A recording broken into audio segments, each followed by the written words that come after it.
మాకు ఇల్లు కావాలి. ఇంకోటి ఏంటంటే ప్రజాపాలన గవర్నమెంట్ కాంగ్రెస్ ప్రభుత్వం గవర్నమెంట్ వచ్చి మాకు ఇల్లు ఇచ్చి మా కష్టాలు తీర్చుకోవాలి. మేము ఎన్ని రోజులు కాదు ఎన్ని సంవత్సరాలైనా గవర్నమెంట్ మా కాడికి వచ్చేంత వరకు మేమే కాదు వేలాది మంది మాకు తోడుగా ఉంటారు.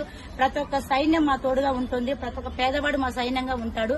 ఇక్కడే కూర్చుంటాము. గవర్నమెంట్ మాకు సమాధానం చెప్పాలి అంతే. ఎందుకంటే ఓటు వేయడానికి నాయకులు మా కాడికి వస్తున్నారు. ఓటు వేయించడానికి మా కాడికి వస్తున్నారు. మాకు సహాయం చేయడానికి ప్రతి ఏ నాయకుడు మా కాడికి రాలేదు. ఇదొకటి మీరు ఆలోచించండి. కానీ మా మీద కేసులు పెట్టడానికి మాత్రం దొంగ నాయకులు మస్తుగా ఉన్నారు.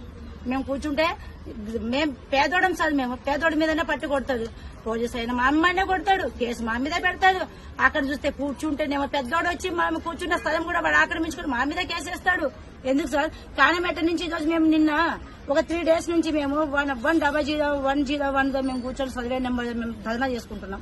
ప్రశాంతంగా ధర్నా చేసుకుంటున్నామండి. 1 month నుంచి మేము ధర్నా చేసుకుంటున్నాము.